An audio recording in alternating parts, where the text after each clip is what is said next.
Jadi gimana ya Ustadz ya kalau kita beli perhiasan, berarti kita minta dia copot-copot dulu manik-maniknya itu, permata-permatanya itu. Padahal permata-permatanya itu ada yang memang murah, tapi ada juga yang mahal gitu, malah ada yang lebih mahal daripada emasnya.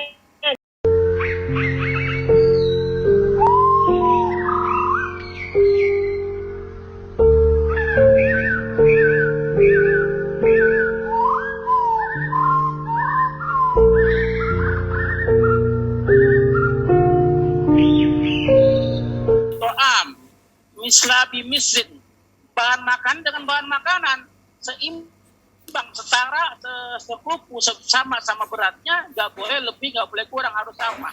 Juga di hadis ini adalah lemah di matan. Sanatnya sahih. Sanatnya sahih. Silakan bagi yang mau ditanyakan. 5, 856, 857 lah. Sama yang lain ada yang mau tanyakan? Untuk dilanjutkan. Ibu Kuswati itu buka kamera mau tanya atau mau apa, Bu?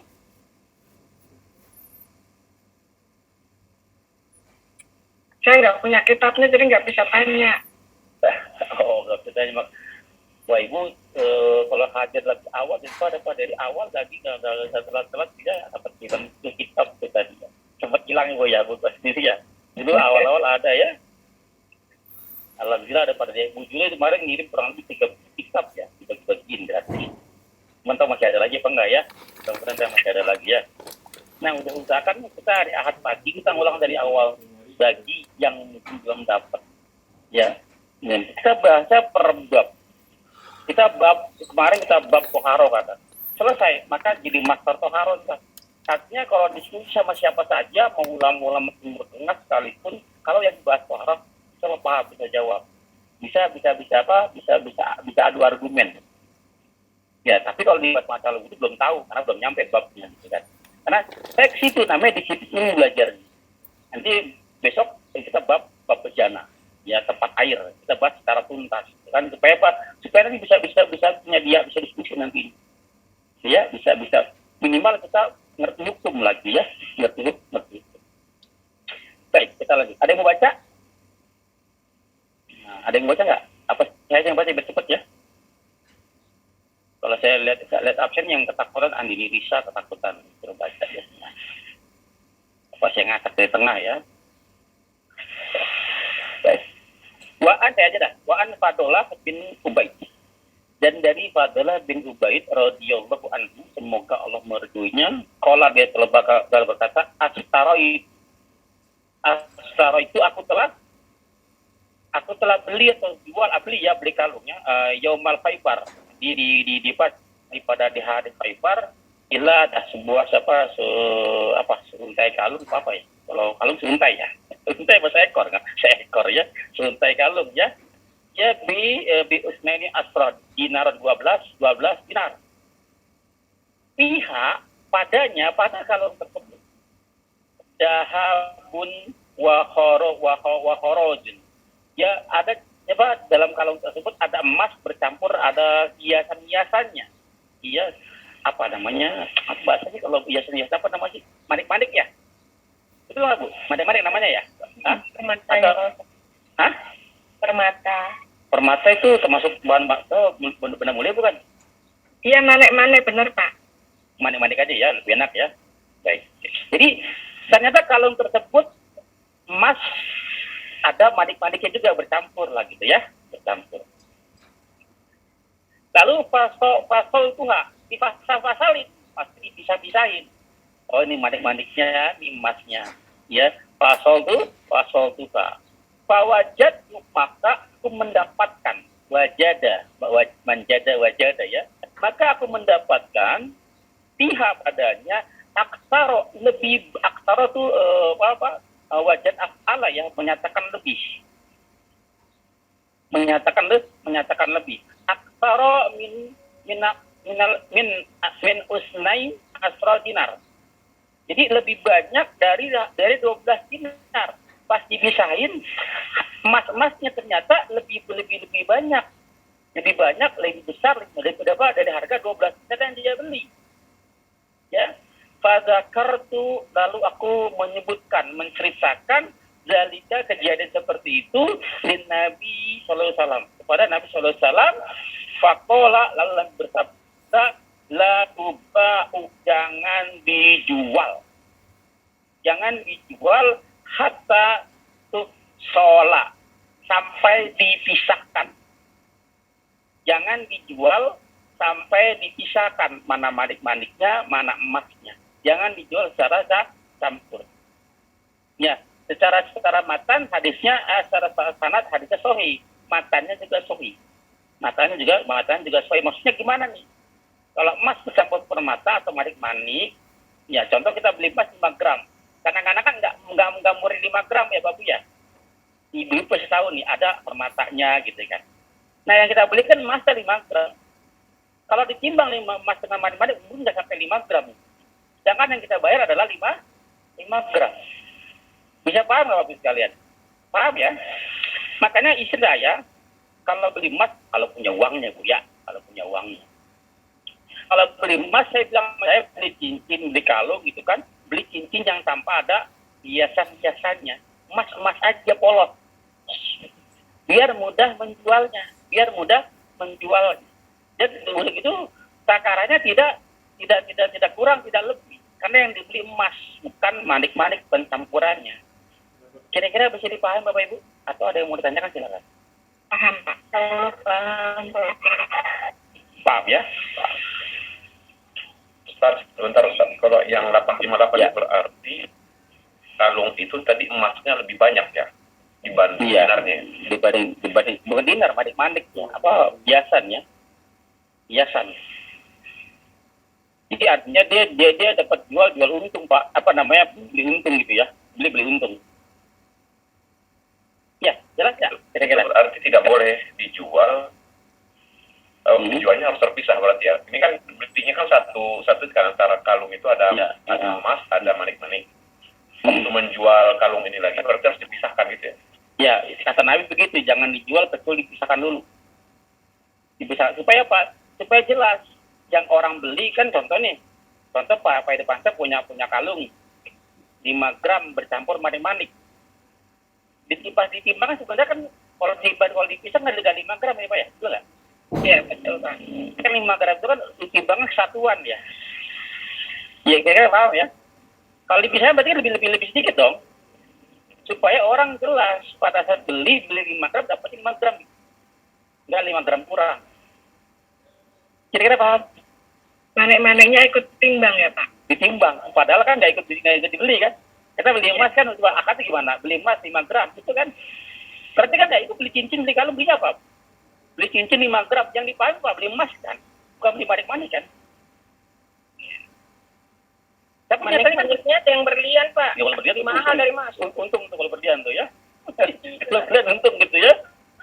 Artinya kalau itu untung atau rugi itu yang disebut riba. Untung bagi ibu, bagi penjual rugi itu ya. Artinya ada kesesuaian harga. Yang kita beli 5 gram, yang didapat berbeda pada timbangannya. Jelas? Boleh tanya Pak? Ya. Boleh Pak. Silakan. Boleh Bu Ya. Yuli, boleh saya? Silakan. Jadi gimana ya Ustadz ya kalau kita beli perhiasan, berarti kita minta dia copot-copot dulu manik-maniknya itu, permata-permatanya itu. Padahal permata-permatanya itu ada yang memang murah, tapi ada juga yang mahal gitu, malah ada yang lebih mahal daripada emasnya gitu. Nah, ada juga yang kadang-kadang ya ini kalau dijual emasnya saja itu kalau kita beli itu dia ada biaya membuat gitu, biaya desain lah, biaya kerja gitu. Tukang emasnya itu kan ada kerjaan untuk membuat itu kan barang seni gitu Pak ya. Nah itu gimana menghitungnya gitu loh. Nah kemudian apa nggak boleh kita menjual dengan mungkin dia tahu ya kalau kita beli itu mungkin dia tahu sebelum dipasang matanya mungkin dia udah rinci emasnya sekian karat lagi ada yang karatnya. Kalau yang bermata-mata itu biasanya karatnya rendah gitu. Karena Karena kalau karatnya tinggi itu lunak sehingga permatanya gampang copot gitu. Nah, jadi dia akan tulis emasnya sekian karat, biasanya 18 karat, paling tinggi itu 21 karat kalau yang bermata-mata itu. Nah, kemudian permatanya berapa beratnya gitu ya. Nanti dia hitung itu dari rincian sehingga dapatlah harga pada saat itu gitu ya. Nah, bisa nggak dijual kita pakai standar itu barang yang waktu kita beli, yang waktu itu tentu harganya mungkin lebih murah, setelah makin lama makin mahal kan, emas itu kan kayaknya nggak pernah turun deh harganya gitu ya. Boleh nggak kita menghitungnya juga dengan cara begitu, paling nggak ada persentasenya gitu yang membuat perhiasan itu sayang kan kalau sampai dibongkar, dan kadang-kadang orang mau beli justru karena desainnya itu. Boleh nggak dijual? Ya saya jualnya begitu gitu, kalau mau silahkan, jadi tidak memperhitungkan masalah emas atau apa gitu. Baik. Yang paling pertama, intinya aturan Islam itu dibuat untuk apa? Untuk kesejahteraan, kan? Sama-sama ridho, sama-sama ada kesenangan. Ya. Jadi ada aturan untuk mengatur sebenarnya agar orang-orang yang bisa diatur tunduk pada aturan. Ya. Ngatur aturan supaya benar, Bu ya. Diatur supaya benar. Nah, Rasul bilang emas dengan emas katakan jual. Kalau mau jual kalau bercampur manik-manik, ya kita kan kita mau beli emas, mau beli manik-manik gitu kan. Ya. Maka kebanyakan kadang-kadang nih ya bisikan-bisikan kayak nggak enak kalau emas doang gitu ya, perlu tambahan motif-motif, penukir-ukiran segala macam, tambah lagi yang tambah-tambahan yang kurang, yang bukan emas gitu kan. Ya ada kan artinya gitu. Boleh nggak? Boleh. Sebenarnya ini larangan, ini bukan larangan haram, larangan makruh saja. Nah, artinya begini loh sekalian, penjual emas, yang benar-benar penjual emas, tentu dia paham. Iya, ya tentu dia paham. Seperti saya bilang tadi, orang yang main mobil bekas, dia bisa tahu, ini mobil bekas ketabrakan. Walaupun ditutupin, dipoles bagaimana, dia tahu. Kayaknya, dia tahu. Ini berapa, sekian, kemahalan, Pak. Dia bisa tahu. Kenapa? Dia pemain. Ya, dia pemain. Begitupun dengan pemain emas. Ya. Kalau benar-benar di ahli bidang, mesti jauh, walaupun marik-marik sekian. Ya, mas sekian dia tahu. Masa paling sekian karat tuh, paling sekian gram tuh masnya, kalau belum dicampur paling berarti sekian gram. Dia tahu. Ya. Tapi aturan ini dibuat sama Islam. Bukan hanya untuk orang yang tahu saja. Ya. Untuk orang-orang yang nggak tahu juga bisa memahami nanti, oh tujuannya ke sini loh. Jelas ya. Kalau yang tahu hanya punya kesana saja, kita nggak tahu, aturan tidak ada, maka bisa jadi kita yang salah, bisa dikibulin terus kan. Ya, makanya ada aturan, yang tahu jangan macam-macam, karena ada aturan di sini. Yang tahu bisa ngontrol, yang tidak tahu bisa ngontrol, karena ada pegangan. Kira-kira paham nggak? Ya. Nah, hukum Islam begitu, Bu. Hukum Islam begitu. Bukan hanya untuk orang-orang yang pakar hukum Islam. Kita tahu kan yang namanya berzina kan dirajam gitu, yang gitu kan. Kita tahu yang mana mencuri kan potong tangan gitu. Artinya siapapun orangnya, jangan mentang-mentang dia anak pejabat lalu mencuri bebas. Mana mentang-mentang dia ngerti hukum. Oh enggak, kita bisa bantah gitu kan. Walaupun orang awam, ngerti nggak sih? Paham gitu maksudnya ya? Tujuan aturan dibuat itu untuk kemaslahatan sebenarnya. Ya, nah larangan begini tujuannya untuk orang-orang seperti saya kan nggak tahu emas, Bu. Saya tahu mas bangsa saya tahu ya. Yang lain saya nggak ngerti gitu kan. Tapi yang betul saya nggak ngerti. Yang ngerti kan yang dipakai emas gitu kan. Ya. Tapi saya bisa tahu itu bukan emas nih. Kenapa? Warnanya beda. Ya itu kan. Ya pasti bisa. Tapi kan masalah berat ya. Karena saya nggak tahu. Nah pada saat Islam ngasih aturan seperti ini, jangan dijual sebelum dipisahkan. Saya bilang beli emas 5 gram, Pak. Dikasih emas yang ada manik-maniknya. Ini Pak 5 gram. Ya Pak, ini kan 5 gram. Kan 5 gram sama manik-maniknya. Saya mau yang ini aja Pak, yang enak, kira-kira paham Ibu ya. Ya kan, ada Pak, kita nggak, akhirnya kan mas saya kan nggak berkurang kan takarannya. Jelas kira-kira Bu. Ya. Jadi larangan itu bukan larangan haram, larangan makruh. Tujuannya untuk apa namanya, kemaslahatan jadi berjaga-jaga. Jelas ya. Oh ya. Tapi bukan berarti jual beli emas itu tidak harus, terutama kalau kita yang sudah beli mau jual gitu loh, tidak harus barang itu dirusak gitu. Menurut saya dirusak itu Iya. banget gitu kan. Sebenarnya bukan pada belinya sebetulnya, bukan pada jual, belinya jangan seperti itu. Ya, Kalau kita tapi kan kayak belinya kan tadinya mau dipakai gitu. Kalau mau dipakai kan belinya yang bagus, yang model Nah. gitu, yang cantik gitu. Tapi pada waktu kita butuh uang, kita juga bisa jual lagi gitu. Kita jual Iya. lagi sebagai barang jadi, bukan sebagai bergram-graman emas gitu loh. Ya artinya begini, pada saat kita mau beli cincin, ya cincin emasnya aja, gitu. Jangan pakai tambahan, ngerti ya? Bukan emas dalam bentuk emas cairan emas, itu kan pasti butiran emas, bukan. Beli cincin atau kalung yang emas semua, tidak ada unsur bahan lain di situ. Kira-kira paham ya? Nah, kalau kita belinya emasnya saja, jualnya lebih mudah nggak? Lebih mudah. Lebih mudah, maka kenapa kita mempersulit diri? Bukan mempersulit diri, ini mas soal selera gitu ya, ada selera. Itu tuh ada Iya. selera dan Saya mau tanya dikit. Saya mau tanya dulu. Sebenarnya orang tertarik dengan manik-manik apa emasnya sebenarnya? Ya, semuanya. Iya, sebelumnya kan hadisnya kan ada nih, hadisnya ada. Bahkan ada zaman dulu sebenarnya emasnya jual emasnya aja. Kenapa hadisnya ada? Karena ada pelakunya kan. Coba misalnya contoh, dia jual manik-manik doang tanpa ada emasnya. Hiasan doang nih, jual manik-manik. Kira-kira orang yang jual manik-manik dengan orang yang jual emas lebih laku mana kira-kira?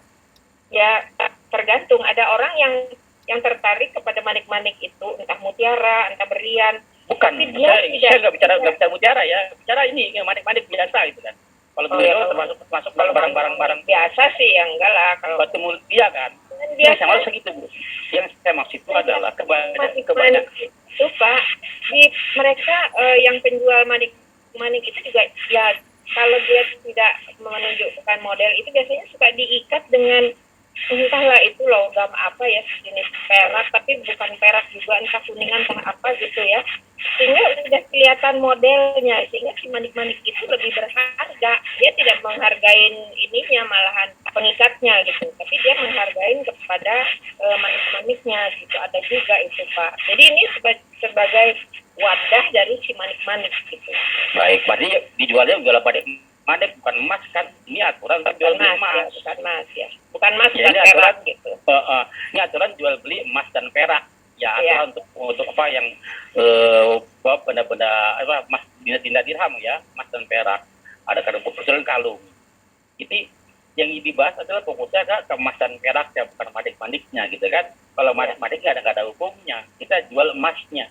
Pada saat dia menjual emas, maka dia selanjutnya dapatnya emas sesuai dengan yang dia bayarkan.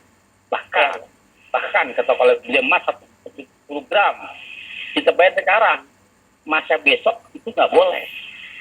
Padahal udah bayar sekarang, masa besok nggak boleh karena harga sudah beda. Atau sebaliknya, masa sekarang bayar besok juga nggak boleh. Ya, kenapa? Emas itu dia harus dapat haknya sesuai dengan apa yang dibeli pada saat jadin, tangan dengan tangan, tunai, tidak ada bertempu. Ya, hari dibayar, hari itu dikeluarkan, Mbak. Untuk emas dan perak seperti itu. Nah, kalau ada marik-marik berarti kan bukan emas aja yang dijual. Ada, kita beli 5 gram, ada pemberat lagi. Berarti kan sesungguhnya emas yang kita dapatkan tidak sebesar yang kita bayarkan. Kira-kira paham nggak? Kadang mencari model Pak. Iya betul. Iya, kalau mencari model berarti kebalik ininya, jangan beli emasnya aja berarti kalau mencari model kan. Iya, tapi kan manik-maniknya itu ikut keberat model. Iya. Iya, paham nggak maksudnya Bu?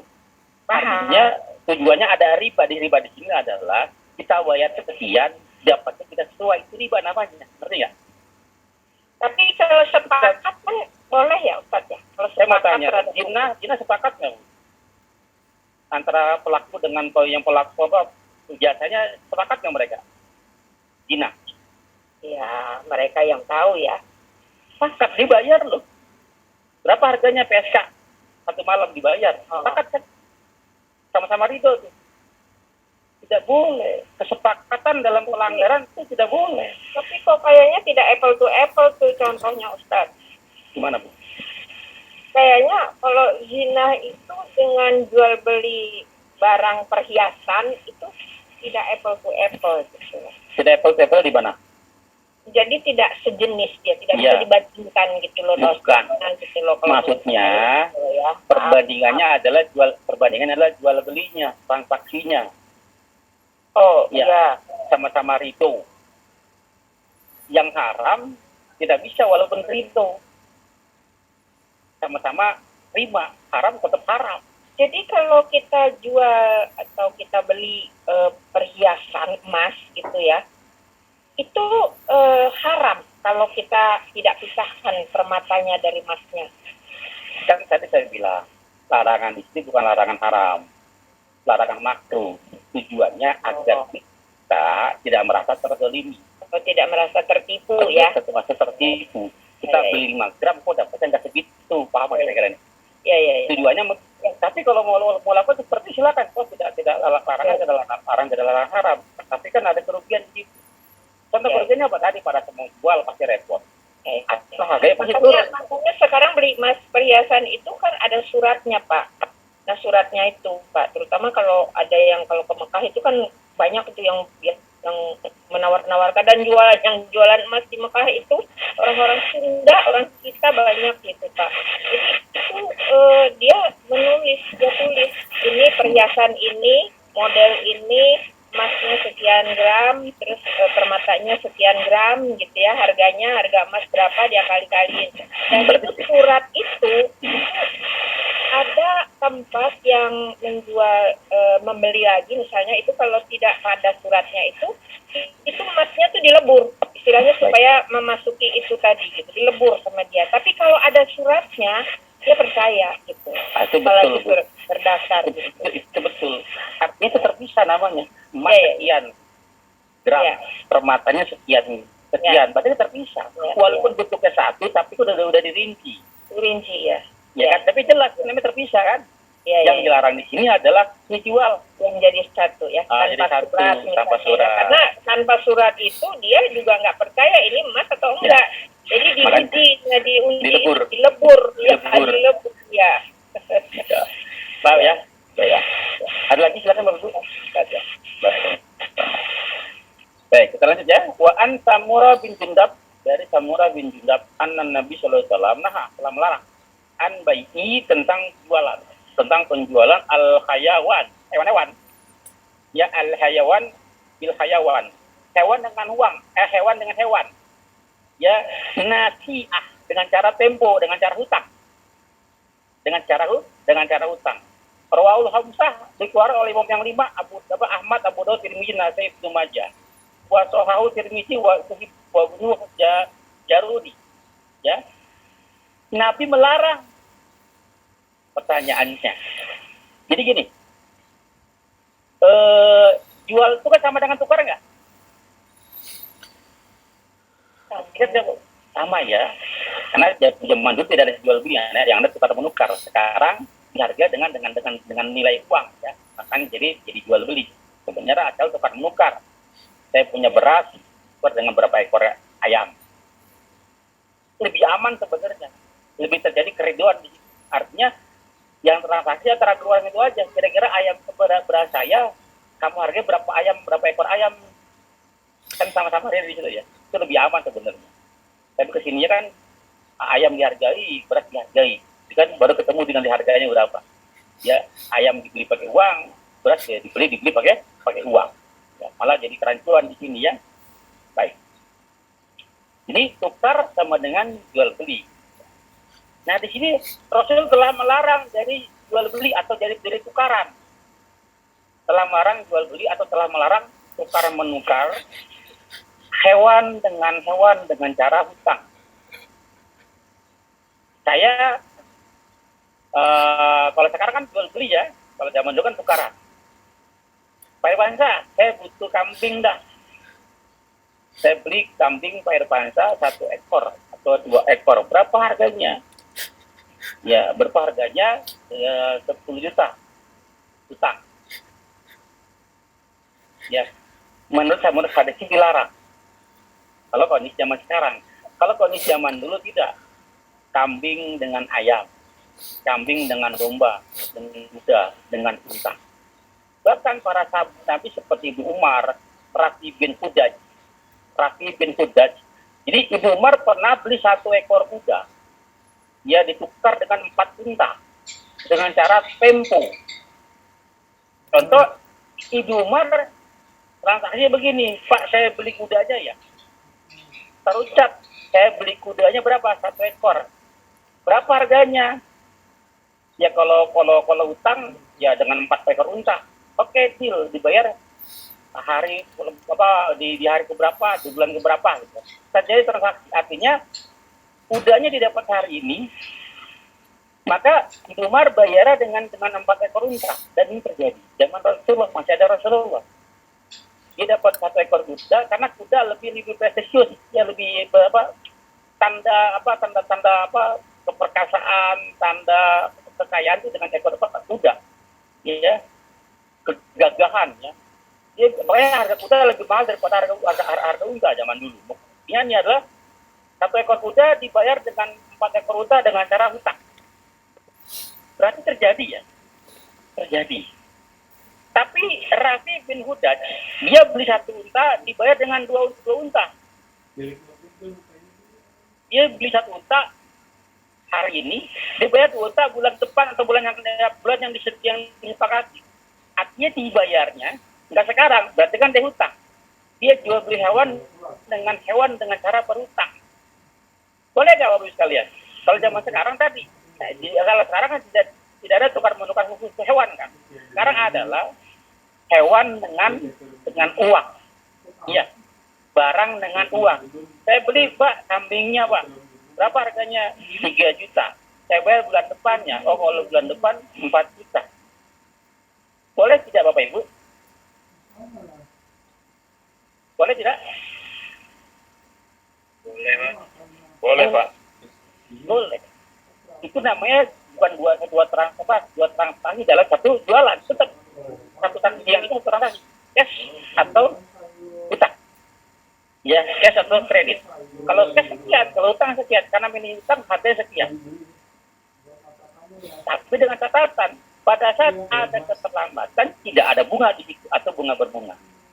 Ya, kira-kira bisa dipahami Bapak Ibu atau ada yang mau ditanyakan? Silakan. Ustaz, meskipun itu harga hutang itu lebih mahal gitu Ustaz dibanding cash gitu ya. Tidak apa-apa. Otomatis, nggak apa-apa, pasti kan lebih mahal, Pak. Kenapa? Contoh begini. Saya mau beli Bapak kan jual kambing lah, kan mau korban nih sapi gitu ya. Kambing sapi itu kan, pada saat saya butuh. Saya beli dengan kalau bisa juga kalau di pasar ayam ya, yang sekeseharian atau apalagi banyak lah, motor boleh, mobil boleh.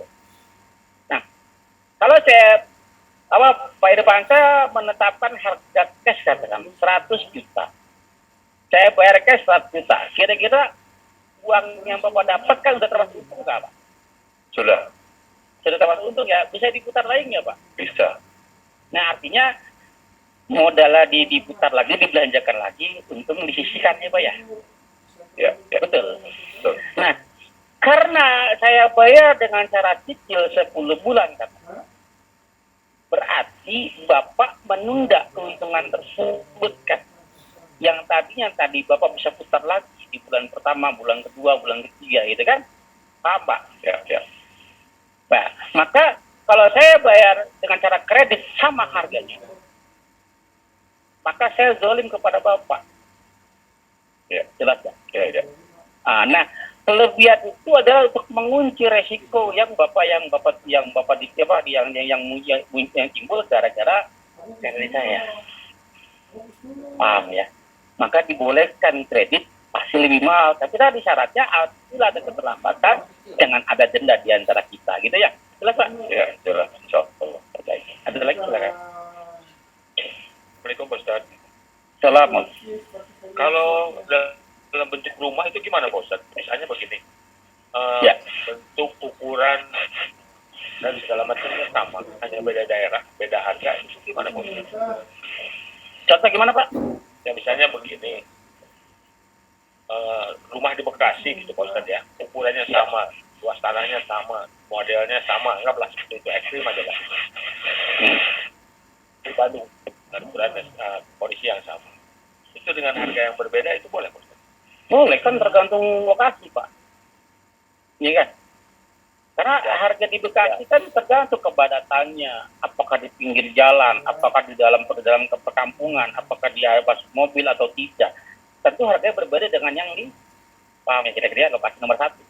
Ya, itu kan Saya mengkait, ya boleh. saya mengkaitkannya dengan tadi yang pertanyaan masalah emas yang ada manik-manik. Iya. Ya, Ustaz. Jadi setahu saya memang yang ada ada batu permata atau manik-maniknya itu memang mereka tidak membeli dengan ukuran Iya. emas. Mereka itu karena estetika, mereka tuh suka gitu ya. Iya. Maksudnya. Walaupun kita tahu emasnya masih sekian gram, tapi orang umumnya itu tidak peduli dengan berat daripada emasnya sendiri. Iya. Mereka itu sepertinya cenderung membeli karena estetikanya itu. Ya, baik. Kalau estetika nggak ada nilainya, Pak ya.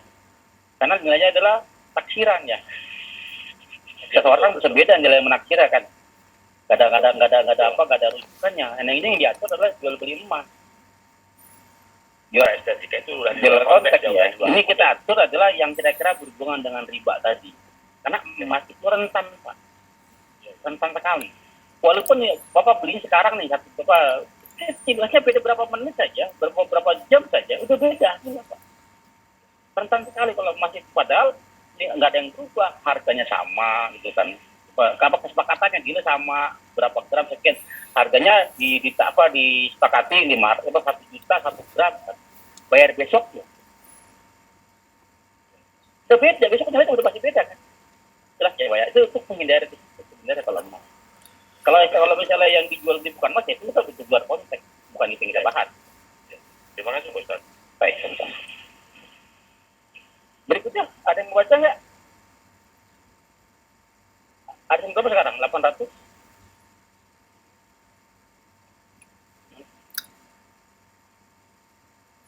Itu Umar ya, Bu ya? Betul nggak sih? Dari Ibnu Umar ya, betul, Pak. Ya, baik. Wan Ibnu Umar, Wa'an Ibnu Umar radhiyallahu anhu, kalau dia berkata, sami itu aku telah mendengar Rasulullah SAW yaqul bersabda, "Idza tabayatum bil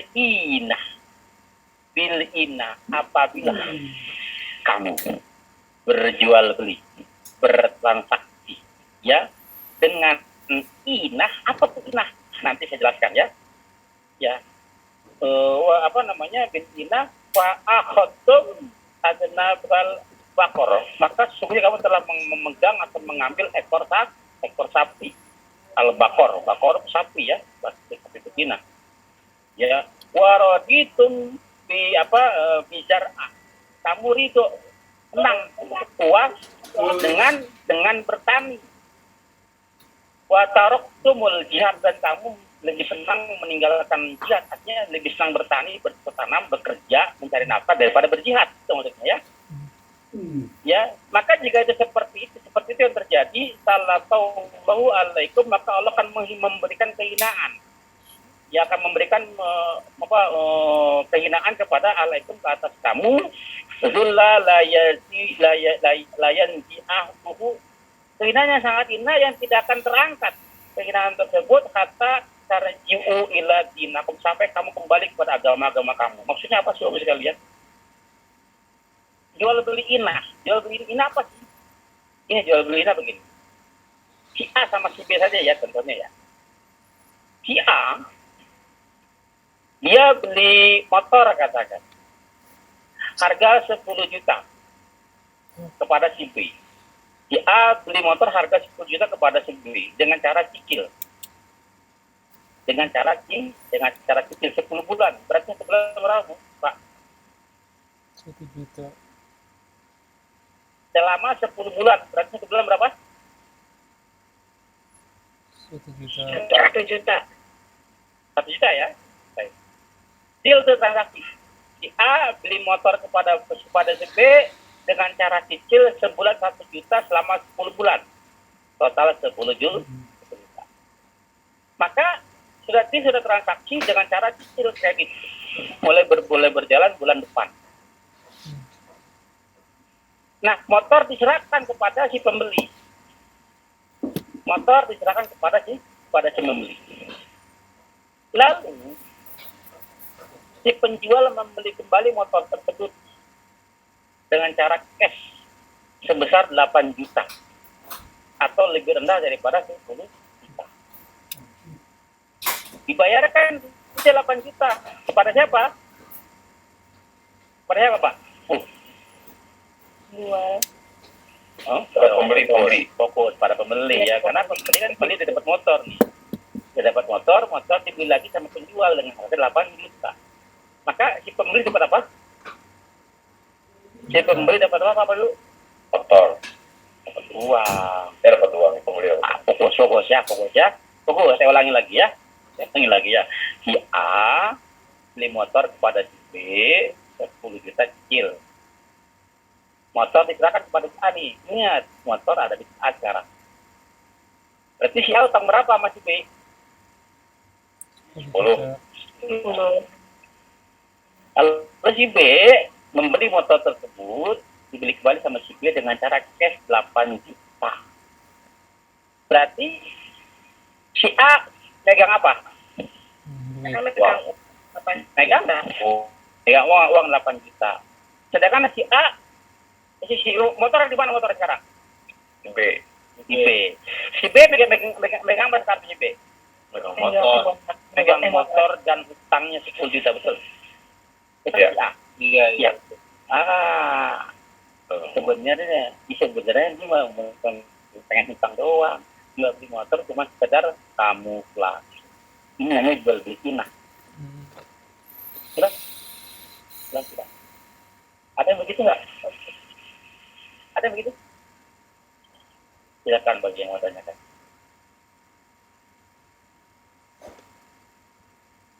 Ada yang mau tanyakan? Tanya?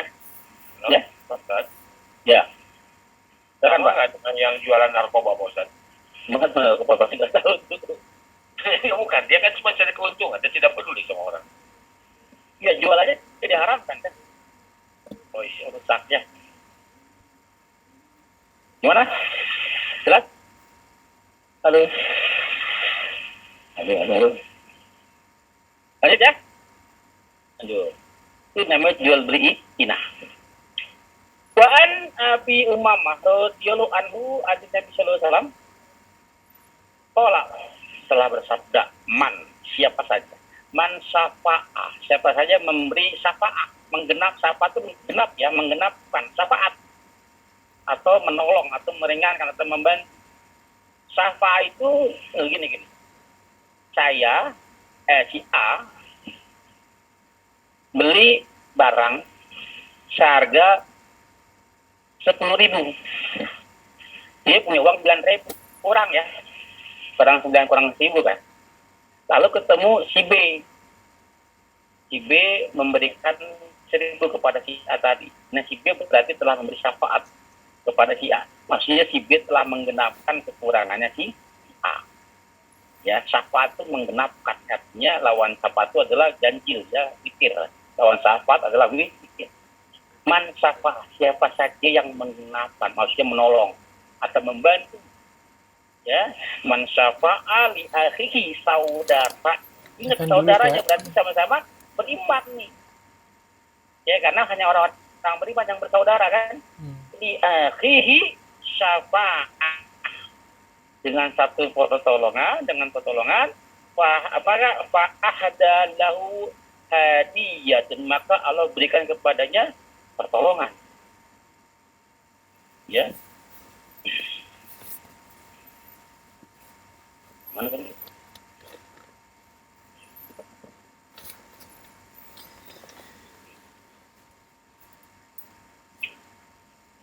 Bukan ya, syafaat. Ada berapa sekali? Baik. 61 benar, Pak. 861 ya. Itu syafa itu adalah penggenapannya. Maka hada itu hudan ya, hudan itu hidayah. Lahu baginya hadiyatun satu petunjuk satu hidayah. Faqabilaha, maka siapa saja yang menerimanya makbul, qabul itu makbul ya. menerimanya fakot ata baba aziman min abwa bin riba. Maka barang siapa yang menerima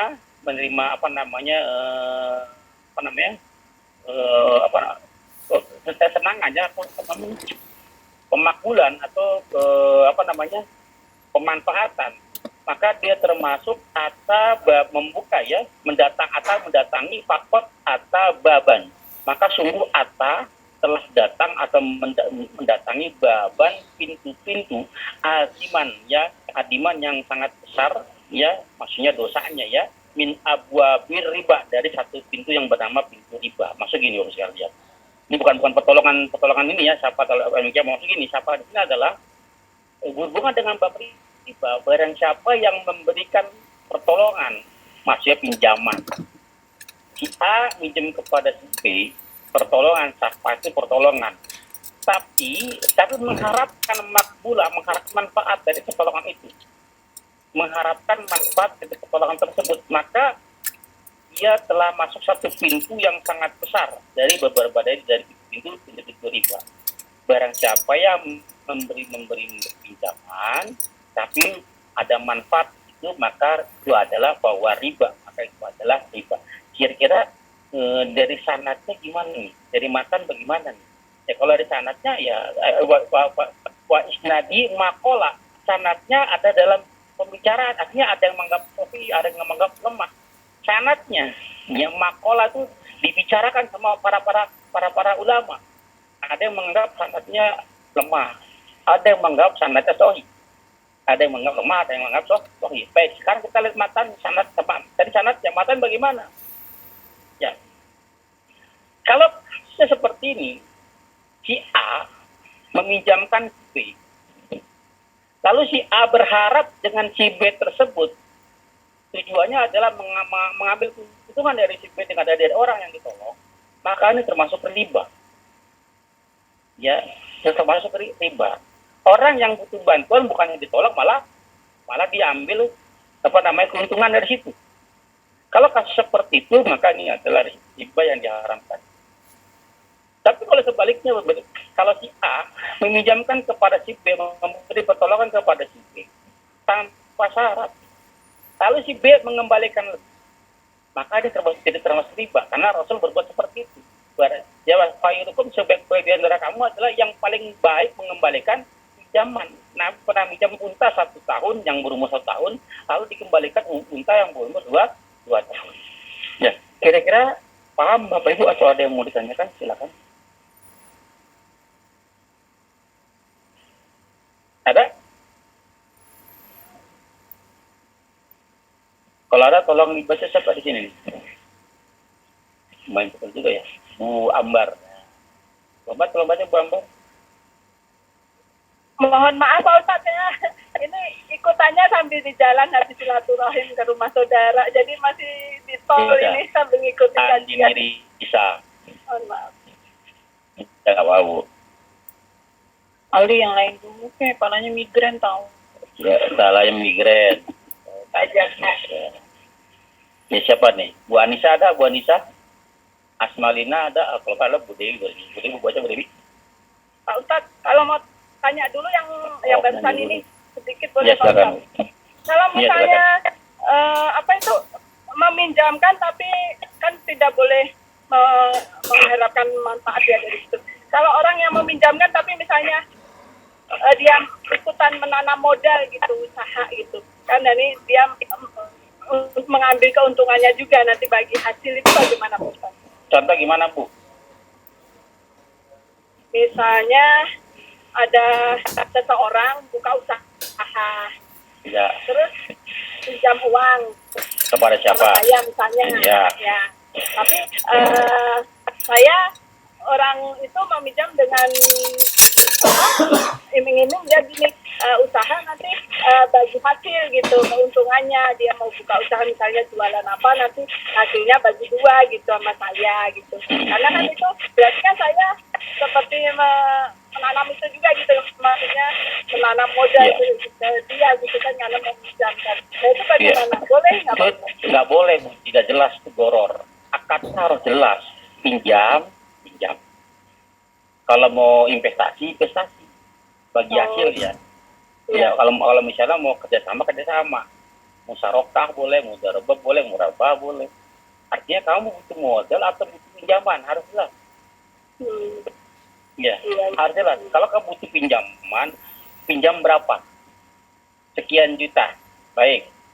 Berapa bulan mau dibalikin? Sekian bulan. Baik. Panggil satu orang penulis. Catat. Iya, catat. Ya nanti yang nyatet nih dia yang minjem bacain. Saya yang bertanang di bawah ini catat. Ada di Al-Baqarah 282. 282 ya. Yang panjang ya. Itu suratnya ya. Ayatnya panjang banget, itu paling panjang. Tulis tadi udah kelar kita bahas tuh ya. Tafsirnya ya. Tulis. Udah ditulis, bacakan lagi supaya dia benar-benar menjadi pengakuan kan. Yang nulis harus jujur. Ya, yang nulis harus jujur, harus adil. Maka jelas nih mau hutang. Jelas dulu maunya apa nih? Kalau mau pinjam modal, artinya mau kerjasama. Oke. Butuh modal berapa? Sekian juta. Oke. Apa usahanya? Oke, baik. Itu yang kelola kan? Saya modal. Ya, oke. Pembagian sekian ya. 60, 40, 50 atau 30 serah. Itu mending seperti itu lebih jelas. Jangan sampai minjem tapi dibagi hasil, saya bingung tuh. Pinjem tapi bagi hasil gitu kan, ini yang benar yang mana nih? Iya. Ya, harus jelas akarnya bagaimana. Jelas, Bu? Baik. Jelas insyaallah. Pak Ustaz. Ya, Terima kasih, Pak Ustaz. Sama-sama. Bu Dewi, silakan baca Bu Dewi. Ada Bu Dewi di sini? Atau enggak ada juga? Sepertinya baru di jalan juga Pak Ustaz. Di jalan juga. Bu Eka Putri dah. Baik Pak Ustaz. Auzubillahiminasyaitonirrajim. Min hamdihi wa nafthihi wa nafthihi. Bismillahirrahmanirrahim. Wa an Abdillahi bin Umar wa bin Asmi radhiyallahu anhuma qala la'an Rasulullah sallallahu alaihi wasallam ar-rasiyah wal murtashi rawahu Abu Daud wa Tirmidzi wa Sahih. Baik, seperti ini hadis terakhir ya. Karena kita sudah pekan depan ya, karena masih panjang. Kita diskusi tidak cukup bentar ya, tidak cukup. Baik. Dari Abu Umamah ya, mudah-mudahnya Nabi sallallahu alaihi wasallam kalau bersabda, yang tadi ya. Bawa aja ya. Buat Abdillah Bu ya. Buat Abdillah bin Umar ya, bin Amr ya. Bin Amr bin As radhiyallahu anhu, mudah-mudahnya kalau kata la'ana telah melaknat. Ya, Rasulullah SAW ini sudah pernah saya bahas di kitab Al-Kabair ya. Ar-rasi wal murtasi. Penyuap dan yang disuap. Ya, penyuap dan itu semua dilaknat sama Allah. Yang nyuap yang dilaknat, yang menerima suap juga dilaknat. Ya.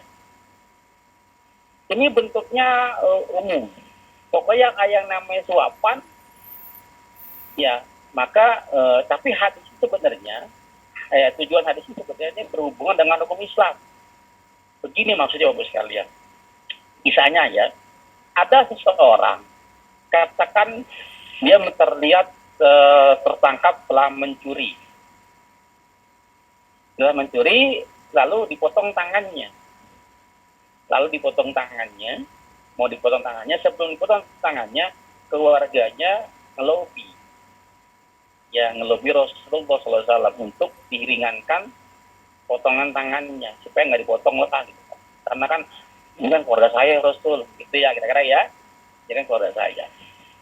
Rasul nggak bisa disuap, gitu kan? Rasul nggak bisa disuap. Maka dicari lagi orang-orang yang disayang sama Rasulullah. Ya, kalau Rasul nggak bisa, mungkin bisa kali. Ya, suap menyuap itu ke situ tujuannya. Dia bayar hakim, dia bayar pengacara, dia bayar segala macam, tujuannya untuk mengurangi hukumannya atau menghilangkan hukumannya. Makanya telah terjadi kebinasaan kaum-kaum terdahulu sebelum kamu karena terjadi seperti ini. Orang-orang yang rendah, orang-orang yang lemah di antara kamu apabila ada melakukan suatu kesalahan, hukumnya tegas, tajam ke bawah. Saya pada saat orang-orang di antara kamu, para pembesar-pembesar kamu gitu kan, tidak melakukan kesalahan seolah-olah tidak ada hukum baginya.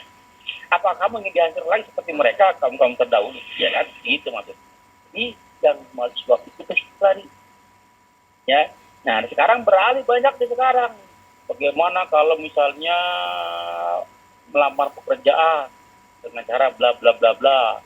Ya, itu saja yang bisa saya sampaikan. Kurang lebih mohon maaf, nanti kita isi dengan diskusi ya. Sengaja saya bikin ngambang supaya ada pertanyaan ya. Assalamualaikum warahmatullahi wabarakatuh. Karena masih ada beberapa hadis lagi yang harus kita bahas. Terus pekan depan diselesaikan ya. Silakan Bu Juli dipandu. Saya bacakan dulu dari Ibu Aisyah. Assalamualaikum, izin bertanya. Kalau mendaftar haji pakai pembiayaan, bagaimana itu Pak Ustadz? Apakah itu termasuk riba? Pembiayaan apa tuh? Ibu siapa nih? Pakai dana talangan ya? Ini mah ya, dana talangan ya? Betul nggak? Ya, kalau pergi haji pakai dana talangan, saya mau tanya, dana talangan itu apa sih? Utang bukan? Iya, pakai gadaian ya, sama dana talangan sama ya. Utang bukan? Ya, hutang terus. Nah, kalau utang tuh mampu nggak? Tidak mampu. Berarti nggak usah ngapain pergi haji. Bandel amat ya. Kan pergi haji caranya Pak Manistato ilai sabila. Bagi yang mampu. Kalau berutang berarti kan nggak mampu. Ya, tidak wajib hajinya. Ya, jangan dibela-belain, jangan dipaksa-paksain untuk berutang. Jelas? Jangan ya. Baik, yang lain. Baik, silakan Pak Irfan Syah. Ya, Ustadz mau bertanya, ada dua Ustadz pertanyaannya. Yang pertama terkait dengan hadis yang terakhir tadi, suap menyuap. Itu kan di perusahaan itu kan sudah lumrah ya, sudah lumrah itu yang namanya entertain. Ya mungkin sudah tahu lah, entertain itu misalnya traktir makan, melobi supaya artinya jualan dia itu maulah si pembeli itu membeli jualannya gitu kan, dan segala macam gitu, kasih bonus apa segala macam, itu termasuk kategori suap itu Ustaz ya? Baik. Ini berlaku umum ya. Bukan hanya kasus itu, ya bahkan semua kasus rata-rata begitu kan. Untuk mengusulin. Saya kasih tahu pemilihan umum lah ya. Pemilihan RT. Pemilihan RT, pemilihan presiden. Ya. Ada nggak soal menyuap itu? Ya. Nah, bila kasus seperti ini, anggaplah saya pelamar kerja atau PNS ya, kalau sekarang PNS itu ya, sama-sama pelamar kerja. Artinya kisah ini bisa dibawa ke yang lain ya, bisa dibawa ke yang lain, termasuk tadi ke Pak Irfan tadi, penerimaan kerja segala macam ya, dengan cara membayar. Nah, sudah rahasia umum menunjukkan kalau tidak tanda kutip bayar tidak lu sepakat ya? Sepakat ya? Ya. Sudah rata kan? Rahasia umum ya? Nah, maka ini tidak bisa dipukul rata. Kalau misalnya ada penerimaan calon pekerja atau PNS dikatakan antara 100 orang contoh saja di semua provinsi. Pertanyaannya, apakah yang mendaftar 100 orang? Lebih banyak. Lebih banyak. Tentunya kan kalau bisa yang mendaftar 1.000 orang, berarti ada 900 orang yang tidak terima kan? Iya. Baik. Nah, berarti yang diterima harusnya pertanyaan saya yang sesuai dengan kualifikasi, benar dengan kualitasnya, bukan karena kedekatan. Kan harusnya begitu ya? Iya. Baik. Nah, katakan salah satu di antara dua itu mungkin ada saya di contoh saja. Saya orang yang berkompeten. Saya yakin kalau saya tes di sini saya pasti lulus. Kenapa? Saya punya kemampuan dan saya yakin lulus. Ada orang yang pede begitu Pak, dengan kepintarannya, dengan kebijaksanaan. Ada begitu nggak? Ada. Ada. Tapi ada juga yang tidak pede. Ngelamar sekedar ngelamar aja. Yang penting saya punya uang. Nah, yang harusnya yang seorang yang diterima sesuai dengan kompetensinya, sesuai dengan bakatnya, sesuai dengan kepintarannya, tergeserkan dengan orang-orang yang menyalip tikungan. Dia bayar karena kenal sama panitia. Sehingga orang-orang seperti saya tidak bisa lulus gara-gara ada yang tidak berkompeten tapi punya uang. Akta ini sepakat ulama haram. Sepakat ulama ini adalah haram. Sampai sini jelas Ibu? Jelas ya? Ya, jelas. Nah, saya tahu nih permainan seperti ini, saya tahu. Maka saya pun ikut bermain juga Bapak Ibu sekalian. Saya ikut bayar juga. Saya juga punya kenalan orang dalam. Saya bayar juga. Tujuannya melindungi suara saya. Melindungi kursi saya. Paham sampai gini? Paham tidak nih? Saya bayar tujuan supaya tidak dicomot dengan orang-orang yang tidak berkompeten tadi. Ya, maka ulama yang seperti ini, ulama beda pendapat. Yang pertama tetap haram, karena tetap menyuap. Karena hadisnya seperti menyuap dan yang itu dilaknat. Tapi yang kedua enggak, tidak haram. Ini juga melindungi hak suara ini. Beda-beda kasus ya, bisa dipahami bedanya ya. Termasuk sekarang pemilihan umum untuk sekalian, pemilihan RT katakan. Saya calon ketua RT dipilih dengan si A, dengan si B, dengan calon-calon yang lain. Saya tahu di calon ini potensinya ini apa namanya nggak kompetensi. Bahkan kita dulu tiba-tiba di mata masyarakat, secara mereka saya daftar sebagai calon-calon ketua RT berikutnya. Saya punya kompetensi, saya punya program untuk membenarkan warga saya. Tapi kalau saya nggak bermain uang ini, kenapa pemilih dulu sekarang rata-rata begitu kan? Nggak peduli siapa yang tampil, yang penting boleh dibayar berapa, tangan pajar gitu kan. Maka saya membayar tujuannya Pak untuk gimana caranya? Untuk menghilangkan pengaruh-pengaruh buruk tadi. Kalau dia yang jadi, bahaya.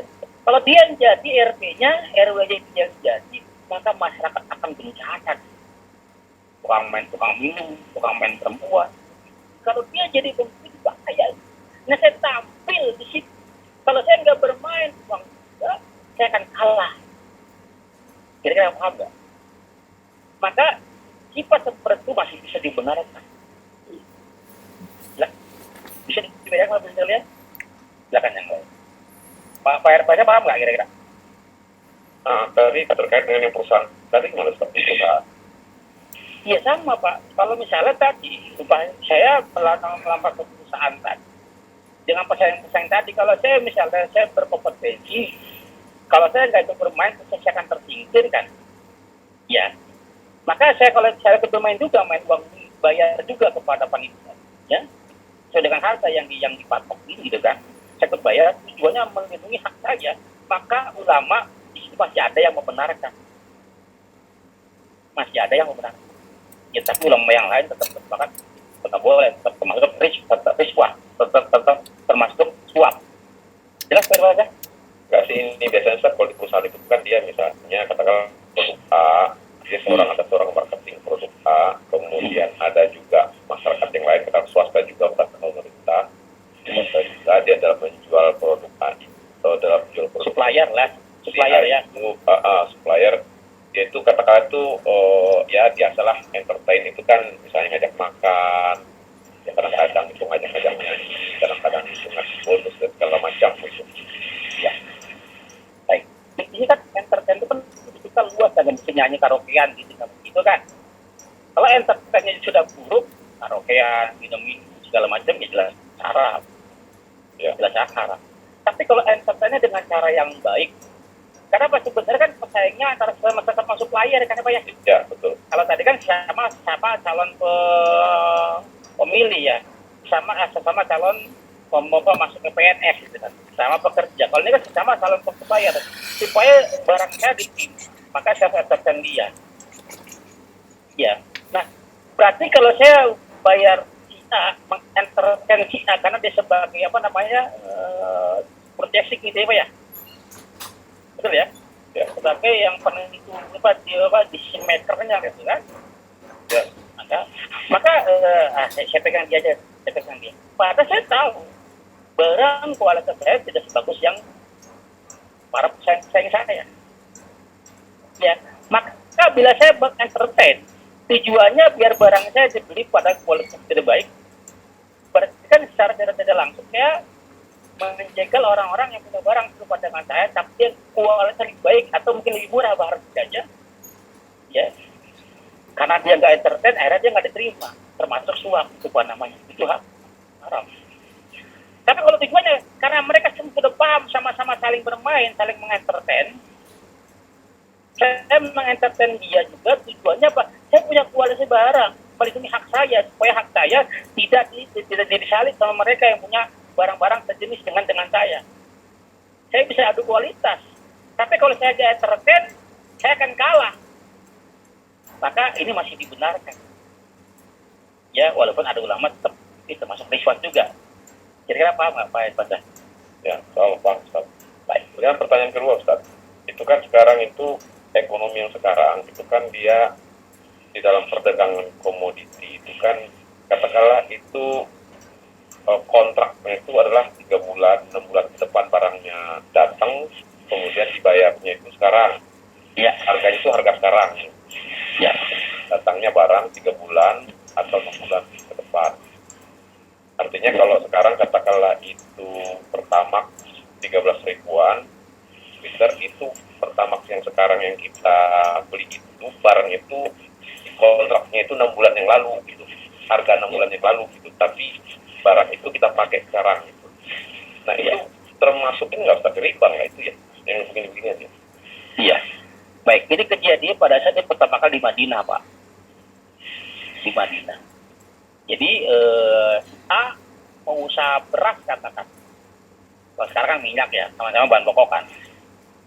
Mau usaha beras. Kebanyakan mereka taruh uang dulu.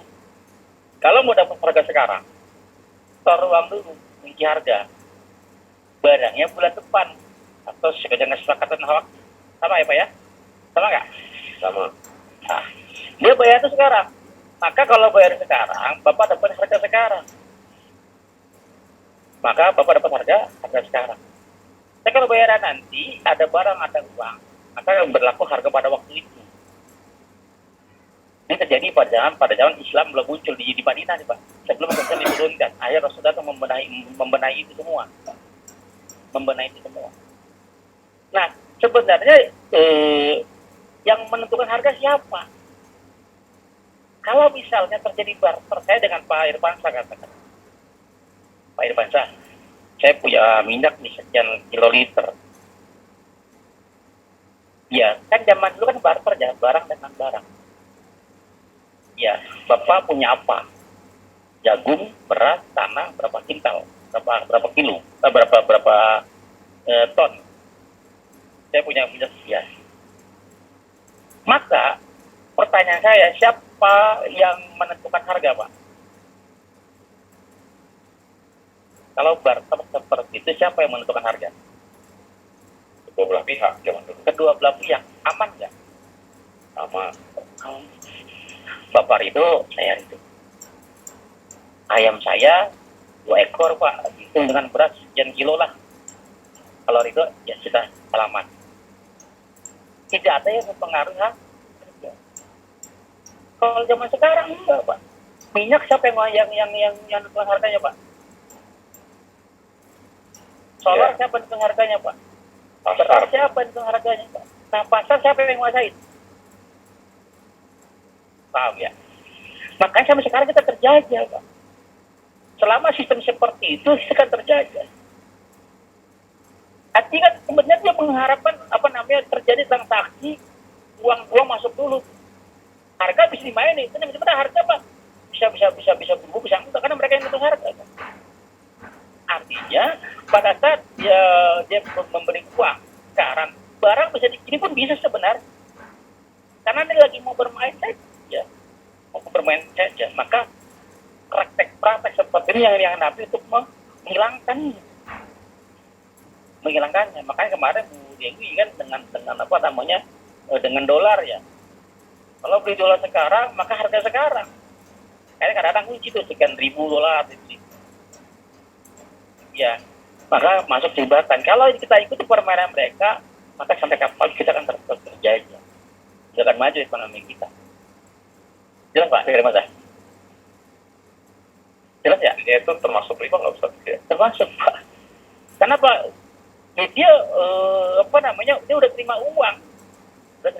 Bahwa barangnya belum ada utang kan. Ada manfaat itu kan.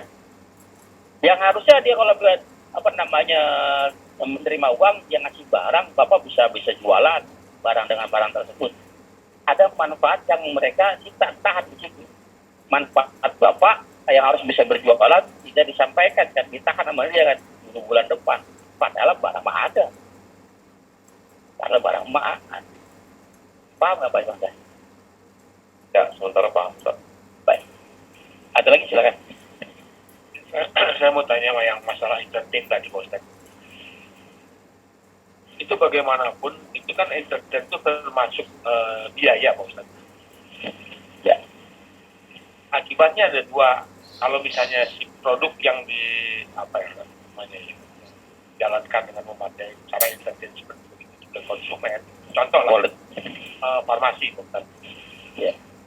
Itu kan bebannya itu semua diambil oleh pasien kan. Banyak sedikit Pak Ustaz. Ya. Saya tahu persis karena saya pernah jadi pemain itu Pak Ustaz. Ya. Nah sekarang kalau misalnya ke pabrik untuk hanya misalnya spare part atau apalah gitu kan, itu otomatis biaya pabrik itu jadi naik juga kan. Ya. Karena nggak mungkin lah yang entertain itu gratis, nggak mungkin, itu pasti ada beban biaya yang teman-teman di situ. Nah itu termasuk kecurangan yang sudah terjadi. Rahasia umum ya. Ya, jadi saya heran juga kalau ada ulama masih membolehkan praktek seperti itu gitu. Baik. Saya dulu pelaku Pak.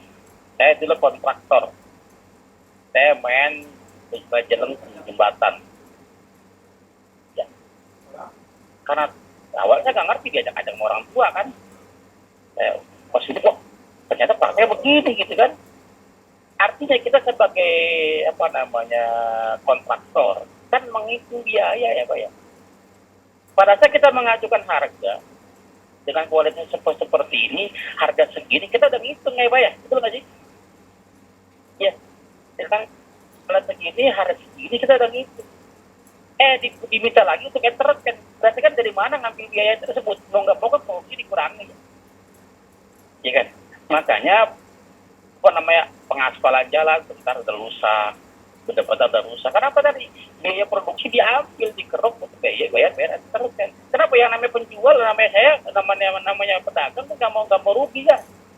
Kita udah untung harga, udah gitu harga sekian. Kalau masih diminta lagi, berarti ada dikurangi gitu. Masa dikurangi keuntungan saya gitu kan? Maka sudah saya tinggalkan dunia kontraktor. Ya saya tinggal di kontraktor. Akhirnya ya sudah dah. Saya nggak mau ikut-ikutan lagi begitu kan. Saya nggak mau ikut-ikutan lagi. Jelas Pak ya, artinya juga udah mau mendarah daging, jadi rahasia umum. Artinya kalau nggak ada pemanis nggak jalan, nggak tembus gitu ya. Maka kita rubah. Makanya Nabi datang itu ke Madinah, yang diri pertama kali dirapikan adalah hukumnya. Diterapkan itu hukum.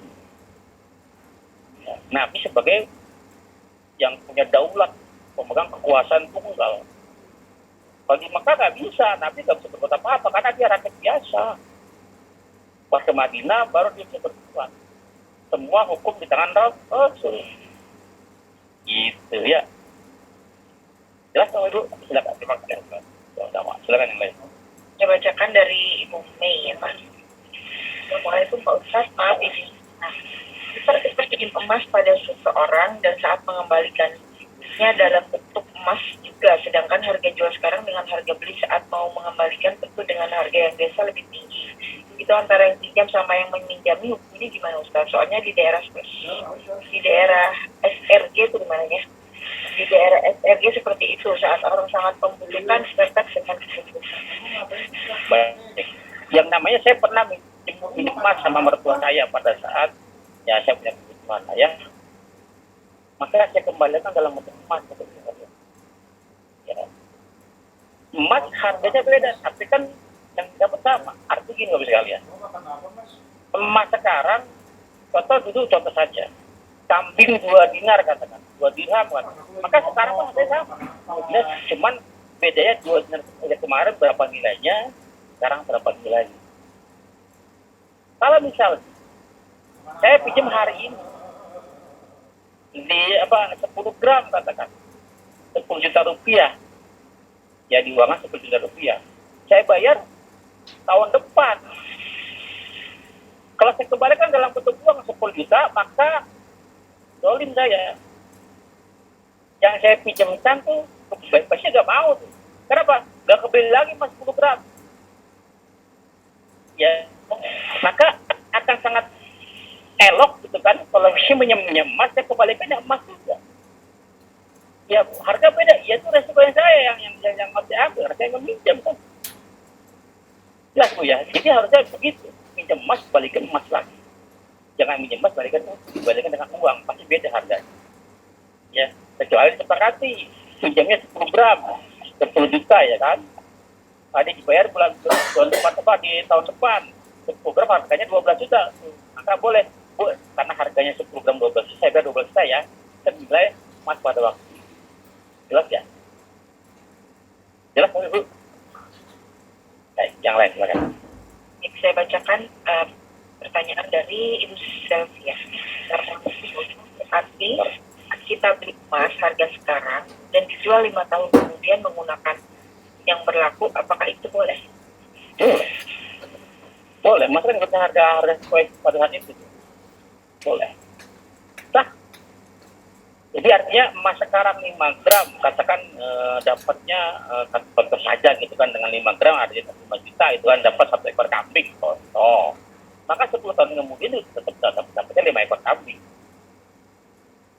1 ekor kambing sama dengan nilainya. Nggak berubah. Ya. Baik, yang lain ada? Belum? Gimana? Yang 6? Masih ada? Pertanyaan lagi silakan Bapak Ibu mau bertanya. Izin bertanya. Ya silakan. Ini sebenarnya kalau pada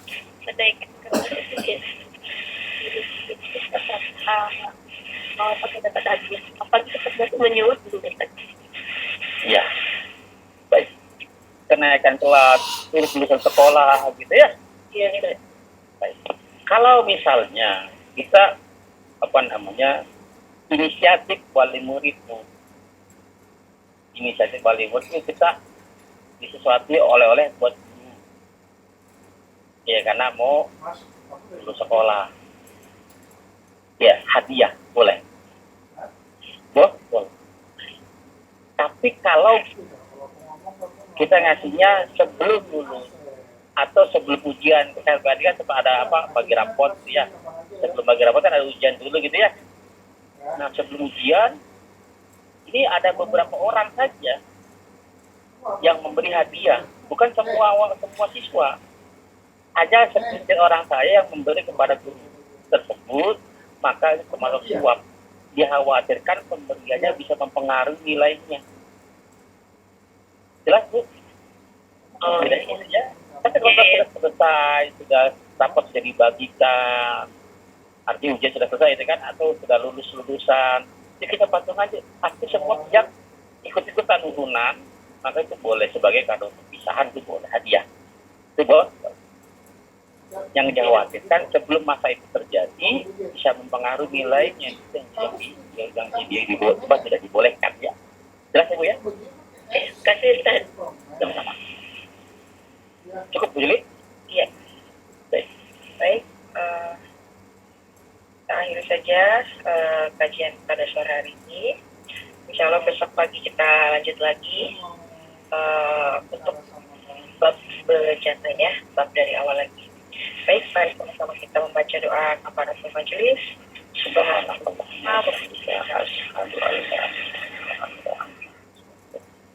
Terima kasih kepada Pak Ustadz yang sudah menjelaskan yang berjawaban bagi kami dan juga Bapak Ibu sekalian. Insya Allah besok kajian Ahad pagi linknya akan di-share di grup WA ya. Baik, dari kami mohon maaf jika ada kekeliruan selama kajian berlangsung. Izin tutup forum. Wassalamualaikum warahmatullahi wabarakatuh. Waalaikumsalam.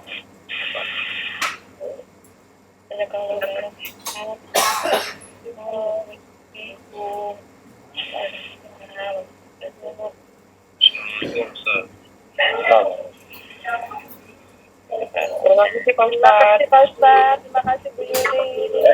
Ya, makasih Ustaz. Sama-sama. Sehat semuanya, keluarga juga. Assalamualaikum warahmatullahi wabarakatuh. لا إله إلا الله محمد رسول الله